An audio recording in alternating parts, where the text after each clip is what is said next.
¿Cómo les va? Que Dios les bendiga. Quería compartir una pequeña reflexión. Estaba pensando en este tiempo difícil que nos toca vivir, un poquito en la Biblia, un poco en las cosas que están sucediendo, y he leído y escuchado bastante acerca de las señales de los últimos tiempos en cuanto al coronavirus, las pestes, etcétera, etcétera. Así que quiero hacer yo una pequeña reflexión a partir de lo que uno ha podido conocer de las Escrituras. Jesús dio una serie de señales acerca de su venida. Dice Mateo capítulo 24, versículo 7, porque se levantará nación contra nación y reino, perdón, y habrá pestes y hambre y terremotos en diferentes lugares. Entonces está muy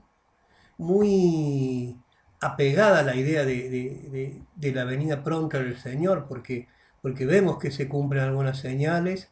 eh, Todo el tema este del coronavirus nos hace pensar bastante en este tema de las pestes, eh, cómo, cómo nos hace reflexionar, ¿no? De que una peste como esta no hace distinción de persona, no te salva el dinero, la posición social, eh, el que ataca mayormente a personas mayores, bueno, muchas particularidades que tiene esta peste, ¿no?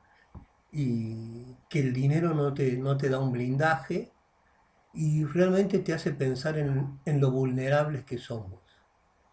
El ser humano con todo su... Fíjese que los países más poderosos del mundo están temblando ante el coronavirus.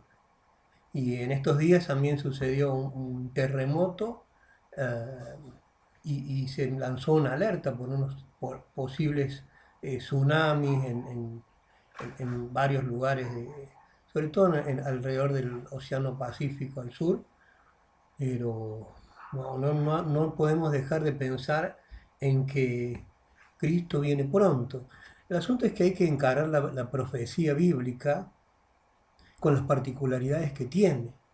Porque si las guerras es una señal, si las pestes es una señal, si el hambre es una señal, los terremotos, siempre hubo guerra, pestes, hambre, terremoto. Entonces lo que no sabemos es cuándo va a ser el último, la última guerra, la última peste. No sabemos si esta es la última o vendrán luego otras, si habrá más hambre, si habrá más terremoto. Estas son las señales que vemos mencionadas en este versículo 7, que las he mencionado yo previamente, pero quiero que prestemos atención un poquito a esto que he llamado la señal repetida. Una señal que se repite, que tiene un cumplimiento y luego vemos en la historia que se vuelve a cumplir. Mateo capítulo 24, versículo 15. Por lo tanto, cuando veáis en lugar santo la abominación desoladora de que habló el profeta Daniel, el que lee entiende. Esto lo dijo también el Señor Jesucristo, ¿no? Habló de la abominación desoladora.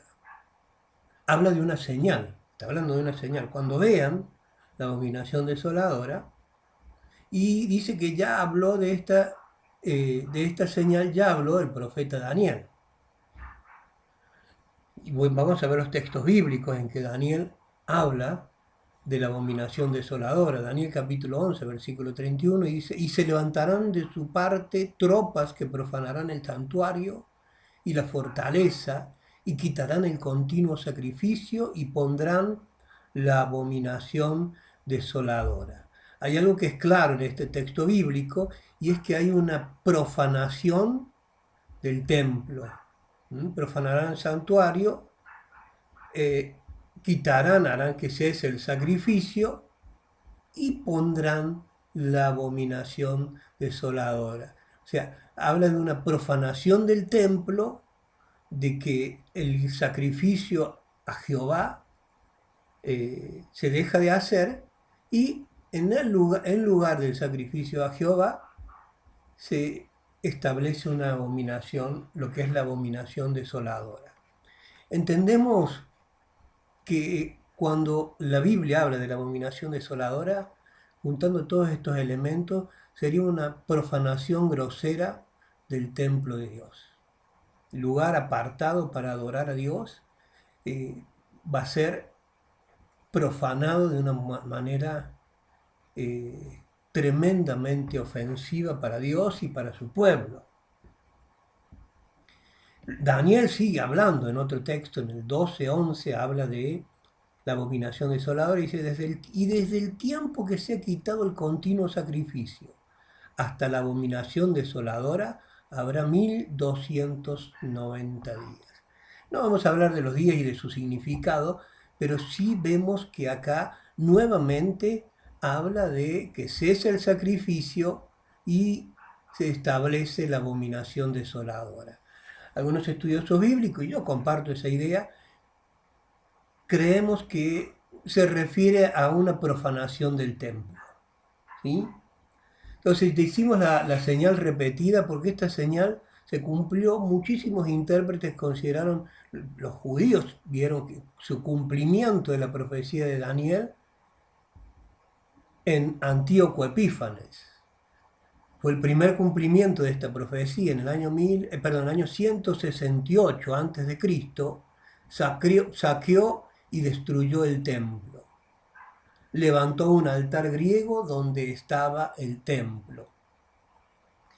Saben que los griegos atacaron y conquistaron toda la región, Siria, Israel, Egipto. Bueno, Alejandro Magno conquistó todo el mundo conocido, ¿sí? Y luego, cuando muere Alejandro, su imperio se divide entre sus generales. Uno de ellos fue Ptolomeo, otro fue, bueno, Ptolomeo formó algo así como dinastías, porque pronto vemos en la historia que se menciona un Ptolomeo, otro y otro, sería como un apellido, ¿no? Y por otro lado estaban los Seleucos, y dentro de los Seleucos estaba Antíoco. Hubo varios Antíocos, pero este era de los Seleucos. Y había lucha entre los Seleucos y entre los Ptolomeos, y permanentemente se estaban disputando el territorio de Israel, porque estaba ubicado estratégicamente, y está ubicado estratégicamente en la unión de África, Europa y Asia. Entonces era un puente, sobre todo en ese tiempo que no había aviones y todo lo demás. Entonces era un puente necesario. Entonces siempre Israel estuvo bajo un dominio o bajo otro. El asunto es que la historia de Antíoco, aparte de registrar a la historia, se encuentra en las Biblias católicas, en Primera de Macabeos, ¿sí? Las Biblias evangélicas no tienen este libro, pero en Primera de Macabeo es un libro que respetamos, lo consideramos serio, le damos valor histórico, ¿sí? Cuenta de todo ese periodo entre entre el Antiguo y el Nuevo Testamento. Entonces el valor histórico que tiene el Primero Macabeo es respetable. No lo consideramos parte de la Biblia, pero sí lo respetamos por lo que registra acerca de la historia. Entonces ahí nos habla de Antíoco, y Antíoco en el año 168 saqueó el templo. Se llevaron todos ahí hay una imagen, un dibujo, una pintura, mejor dicho. Ahí se están llevando el candelero, se llevaron los vasos, se llevaron todo. Y bueno, destruyeron el templo con el afán de sacar el oro, y todo lo que estuviera adornado con oro se lo llevaron. Y bien, en ese tipo de gobierno que instauró Antíoco Epífanes sobre Israel, fue muy grosero, muy avasallador con las costumbres y la cultura judía y la religión judía. Procuró de la peor manera instaurar y establecer la cultura y religión griega. Así que en donde estaba el templo, levantó un altar griego. Y había un sacerdote que se llamaba Matatías, entonces un mensajero de Antíoco le dijo, vos se ve que vos, Matatías, sos alguien importante, respetado, influyente, así que queremos que seas el primero en cumplir la orden del gobernante Antíoco y presentar un sacrificio al estilo griego. Y él se negó. Matatías se negó. Entonces en eso otro sacerdote que era de pocas convicciones se apresuró para hacer el sacrificio y movido por el celo, Matatías mató a este sacerdote infiel y también mató al mensajero. Entonces Matatías huyó a los montes con sus hijos y con todos los que quisieron seguirle, y ahí formaron un ejército y logró la independencia de más o menos del 163 a.C. El pueblo de Israel logró la independencia por un periodo de unos 100 años. Pero más allá de todos estos datos históricos, Antíoco Epífanes sería el primer cumplimiento de la profecía de Daniel. Porque en el santuario, cuando veas en el lugar santo, cuando veas en el santuario la abominación desoladora, y tal cual, así pasó, Antíoco profanó el templo. Antíoco levantó un altar que no era a Jehová, era un pecado terrible, era idolatría en su máxima expresión y la disposición a hacer sacrificios que no fueran a Jehová. Entonces, Antíoco fue el gran profanador y fue el cumplimiento. Muchos estudiosos bíblicos, especialmente judíos también, ellos consideran que la profecía de Daniel se cumplió con Antíoco Epífanes. Y fíjese la fecha, en el año 168 a.C. Sin embargo, Jesús, ¿sí? Está bien, Jesús en el año 30 dijo esta profecía. Cuando veáis en el lugar santo la abominación desoladora de la que habló el profeta Daniel, entonces acá uno se hace una pregunta. ¿Cómo puede ser? ¿Cómo en el año 30 después de Cristo dice, cita la profecía de Daniel? Si ya no se había cumplido ya. Entonces la explicación a esto es sí, se había cumplido. La realidad es que una característica que tiene la profecía bíblica es de ser de cumplimientos múltiples. Hay algunas profecías que tienen varios cumplimientos y eso sí, el último cumplimiento es el cumplimiento final, el perfecto. O sea, si el saco le queda bien a varios acontecimientos, al último el saco le queda a medida. Entonces, esta profecía de Daniel se cumplió en Antíoco Epífanes, pero Jesús dice que todavía había que cumplirse. Algunos estudiosos bíblicos creen que se cumplió en el año 70. En el año 70 vinieron los romanos y destruyeron Jerusalén, destruyeron el templo y también lo saquearon, se llevaron todo el oro que tenía el templo, y este habría sido también un cumplimiento parcial, porque hay un cumplimiento perfecto, un cumplimiento final, y eso va a suceder antes de que Cristo venga por segunda vez a buscar a su iglesia. Esto se va a cumplir cuando el anticristo profane el templo. El anticristo también va a profanar el templo. Si Antíoco profanó el templo, este lo va a hacer de una manera mucho más grosera. Algunos estudiosos bíblicos creen que va a levantar su propia imagen en el templo de Jerusalén, en el templo judío, y va a exigir que le adoren. Entonces, vemos, simplemente estoy hablando de esto para que entendamos que hay profecías que tienen cumplimientos múltiples, que tienen un cumplimiento, luego otro, hasta que nos encontramos con el cumplimiento final y más perfecto, más completo, más el que más se apega a la profecía en sí. ¿Entendió? Otro ejemplo, ya que lo mencionamos al anticristo, es el caso del anticristo. Fue profetizado en el Antiguo Testamento. Algunos dicen que Antíoco Epífanes fue el anticristo y así sucesivamente. Lo real es que el anticristo fue alguien que, o es alguien que es utilizado para perseguir al pueblo de Israel. Entonces en la historia hubo muchos anticristos. Hitler habría sido un anticristo. Entonces a lo largo de la historia hubo muchos anticristos. Sin embargo, habrá al final de los tiempos, antes de la venida de Cristo, un cumplimiento perfecto. O sea, un anticristo que va a cumplir con todos los detalles de la profecía. Entonces, esto simplemente lo digo para que entendamos que existen profecías de cumplimiento múltiple. Y entre las señales de la venida de Cristo, quiero que consideremos otra señal que entiendo es una profecía de cumplimiento múltiple.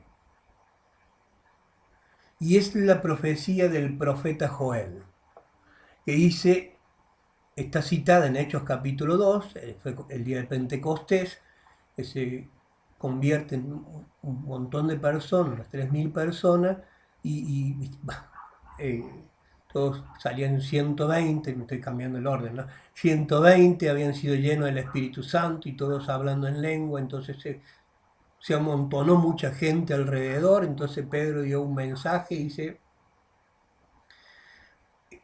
lo que pasa, esto no es tan borracho, lo que pasa es que se está cumpliendo la profecía de Joel. Y en los posteriores días, dice Dios, derramaré de mi espíritu sobre toda carne, y vuestros hijos y vuestras hijas profetizarán, vuestros jóvenes verán visiones, vuestros ancianos soñarán sueños, y de cierto sobre mis siervos y sobre mis siervas en aquellos días derramaré de mi espíritu y profetizarán. Y el versículo 21 dice, y todo aquel que invocar el nombre del Señor será salvo. Y eso tuvo cumplimiento en el día de Pentecostés. Ahí dio comienzo la era de la iglesia. Con ese día comienza y nace la iglesia.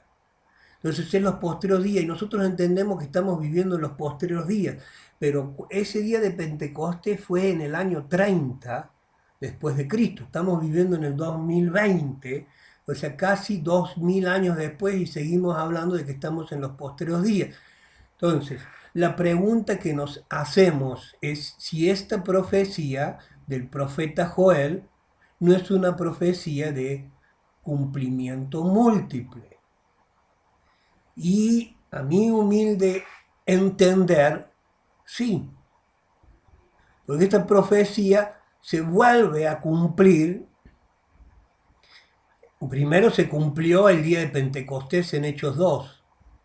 Después, bueno, a lo largo de la historia hubo muchos derramamientos del Espíritu Santo, pero el más notorio y más cercano y más familiar a nosotros fue al principio del siglo XX, cuando comienza el movimiento pentecostal.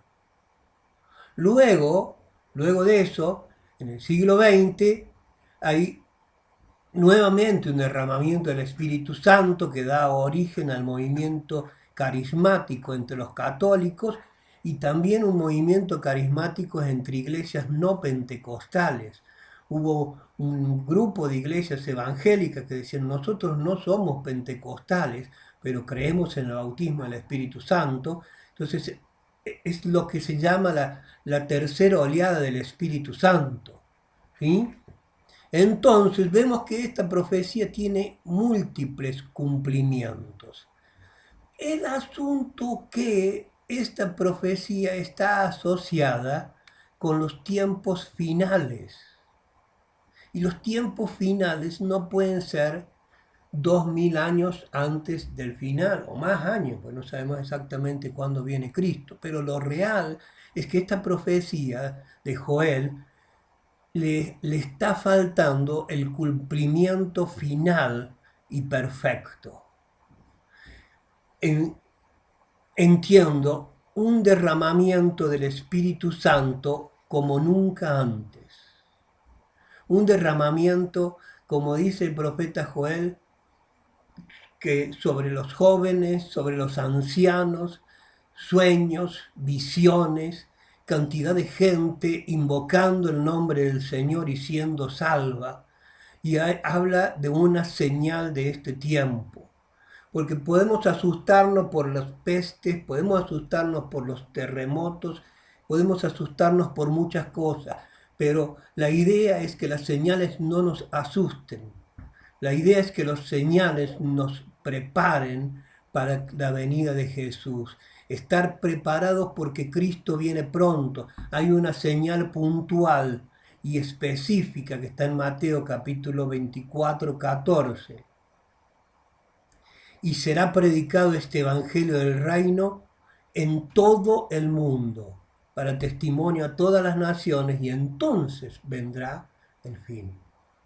Entonces la señal específica, la señal perfecta es la predicación del evangelio a todo el mundo. Sabemos, porque no sabemos cuántas pestes más va a haber, no sabemos cuántas guerras más va a haber, pero sí sabemos que cuando la última persona de la última nación haya escuchado el mensaje del reino de Dios, entonces vendrá el fin. Vendrá el Señor Jesucristo. Y esta es la esperanza que tenemos. Cristo viene pronto. Cristo viene pronto. Que Dios te bendiga.